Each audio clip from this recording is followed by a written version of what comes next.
The Adventures of Tom Sawyer by Mark Twain. Chapter 26. Real Robbers Seize the Box of Gold. About noon the next day the boys arrived at the dead tree. They had come for their tools. Tom was impatient to go to the haunted house. Huck was measurably so, also, but suddenly said, "Looky here, Tom, do you know what day it is?" Tom mentally ran over the days of the week, and then quickly lifted his eyes with a startled look in them. "My! I never once thought of it, Huck." "Well, I didn't either, but all at once it popped onto me that it was Friday. Blame me, a body can't be too careful, Huck. We might 'a' got into an awful scrape, tackling such a thing on a Friday." "Might. Better say we would. There's some lucky days, maybe, but Friday ain't." "Any fool knows that. I don't reckon you was the first that found it out, Huck." "Well, I never said it was, did I? And Friday ain't all, neither. I had a rotten bad dream last night. Dreamt about rats." "No! Sure sign of trouble. Did they fight?" "No." "Well, that's good, Huck. When they don't fight it's only a sign that there's trouble around, you know. All we got to do is to look mighty sharp and keep out of it. We'll drop this thing for today and play. Do you know Robin Hood, Huck?" "No. Who's Robin Hood?" "Why, he was one of the greatest men that was ever in England, and the best. He was a robber." "Cracky, I wished I was. Who did he rob?" "Only sheriffs and bishops and rich people and kings and such like.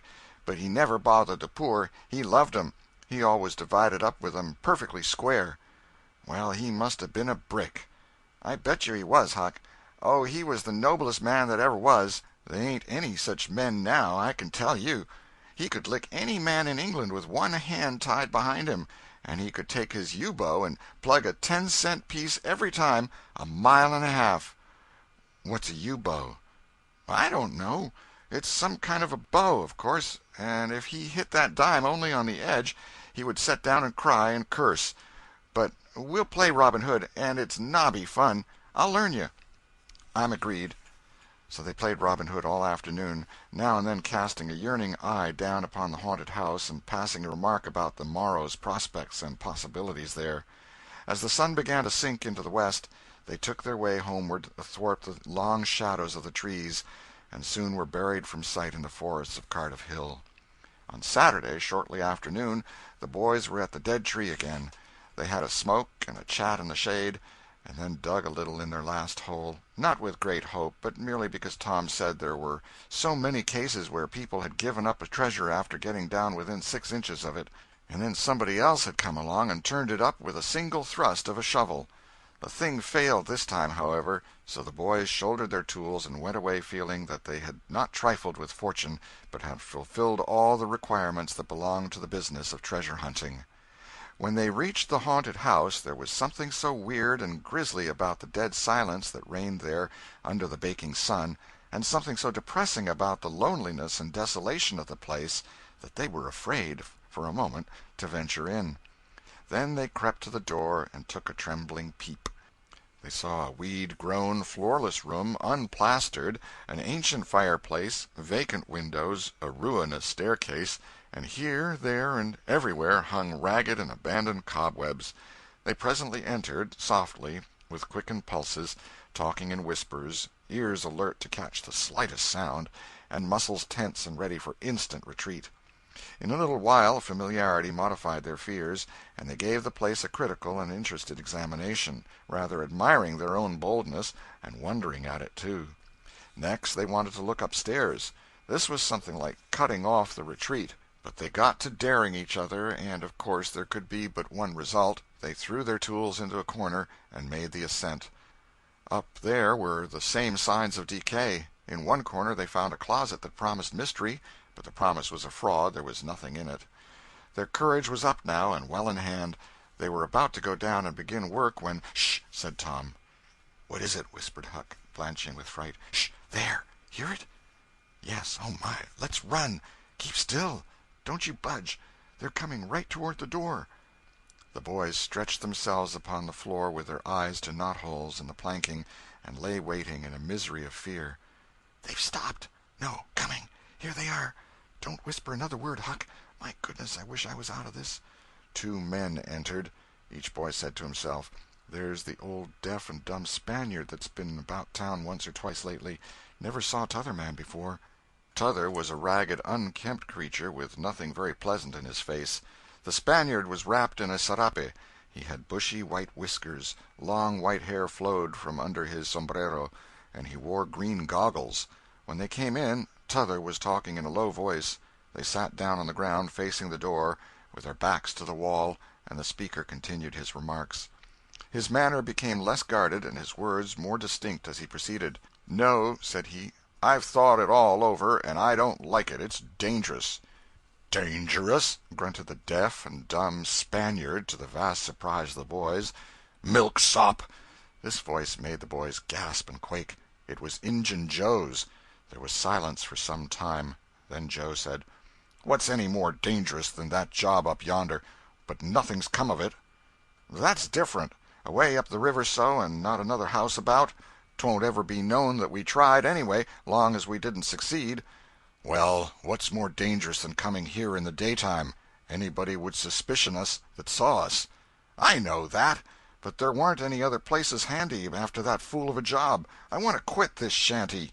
I wanted to yesterday, only it warn't any use trying to stir out of here with those infernal boys playing over there on the hill right in full view."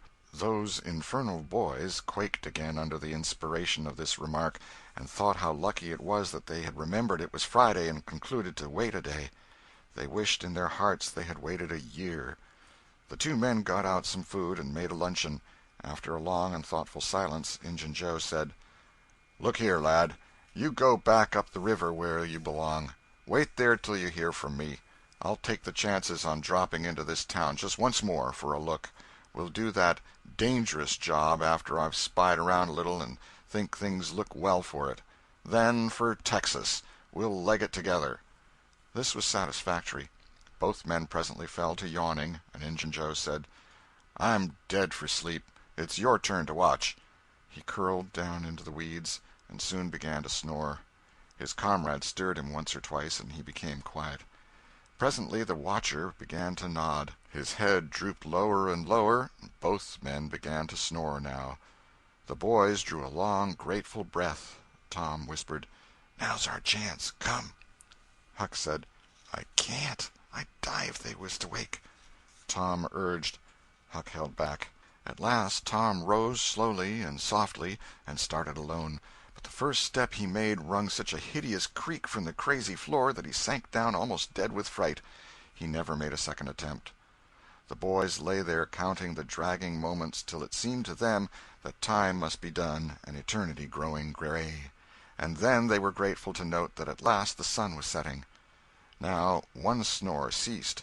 Injun Joe sat up, stared around, smiled grimly upon his comrade, whose head was drooping upon his knees, stirred him up with his foot, and said: "Here, you're a watchman, ain't you? All right, though. Nothing's happened." "My, have I been asleep?" "Oh, partly. Nearly time for us to be moving, pard. What'll we do with what little swag we've got left?" "I don't know. Leave it here, as we've always done, I reckon. No use to take it away till we start south. 650 in silver's something to carry." "Well, all right, it won't matter to come here once more." "No, but I'd say come in the night, as we used to do. It's better." "Yes, but look here, it may be a good while before I get the right chance at that job. Accidents might happen. 'Tain't in such a very good place. We'll just regularly bury it, and bury it deep." "Good idea," said the comrade, who walked across the room, knelt down, raised one of the rearward hearthstones, and took out a bag that jingled pleasantly. He subtracted from it $20 or $30 for himself, and as much for Injun Joe, and passed the bag to the latter, who was on his knees in the corner now, digging with his bowie knife. The boys forgot all their fears, all their miseries in an instant. With gloating eyes they watched every movement. Luck! The splendor of it was beyond all imagination. $600 was money enough to make half a dozen boys rich. Here was treasure hunting under the happiest auspices. There would not be any bothersome uncertainty as to where to dig. They nudged each other every moment, eloquent nudges and easily understood, for they simply meant, "Oh, but ain't you glad now we're here?" Joe's knife struck upon something. "Hello," he said. "What is it?" said his comrade. "Half-rotten plank. No, "It's a box, I believe. Here, bear a hand and we'll see what it's here for. Never mind, I've broke a hole." He reached his hand in and drew it out. "Man, it's money!" The two men examined the handful of coins. They were gold. The boys above were as excited as themselves, and as delighted. Joe's comrade said, "We'll make quick work of this. There's an old rusty pick over amongst the weeds in the corner the other side of the fireplace. I saw it a minute ago." He ran and brought the boys' pick and shovel. Injun Joe took the pick, looked it over critically, shook his head, muttered something to himself, and then began to use it. The box was soon unearthed. It was not very large. It was iron-bound, and had been very strong before the slow years had injured it. The men contemplated the treasure a while in blissful silence. "Pard, there's thousands of dollars here," said Injun Joe. "'Twas always said that Murrell's gang used to be around here one summer," the stranger observed. "I know it," said Injun Joe, "and this looks like it, I should say. Now you won't need to do that job." The half-breed frowned. Said he, "You don't know me. Least you don't know all about that thing. 'Tain't robbery altogether, it's revenge." And a wicked light flamed in his eyes. "I'll need your help in it. When it's finished, then Texas. Go home to your Nance and your kids and stand by till you hear from me." "Well, if you say so. What'll we do with this? Bury it again?" "Yes." Ravishing delight overhead. "No, by the great Sachem, no!" Profound distress overhead. "I'd nearly forgot. That pick had fresh earth on it." The boys were sick with terror in a moment. "What business has a pick and a shovel here?" "What business with fresh earth on them?" "Who brought them here? And where are they gone? Have you heard anybody? Seen anybody?" "What, bury it again and leave them to come and see the ground disturbed?"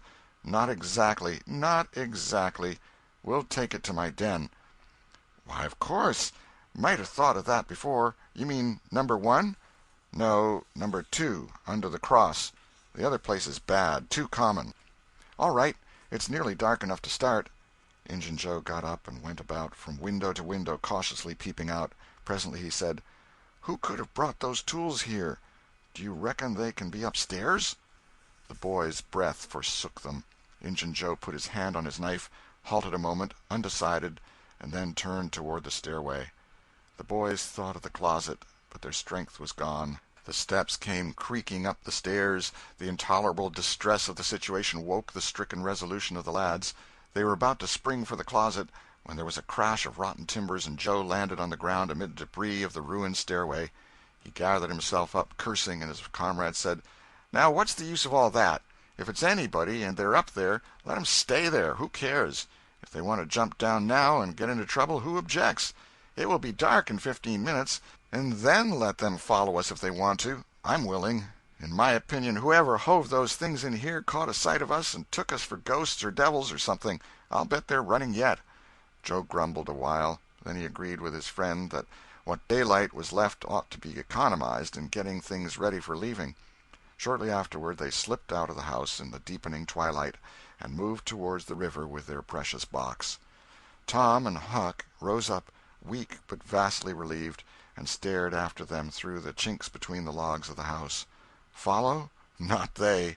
They were content to reach ground again without broken necks, and take the townward track over the hill. They did not talk much. They were too much absorbed in hating themselves, hating the ill luck that made them take the spade and the pick there. But for that, Injun Joe never would have suspected.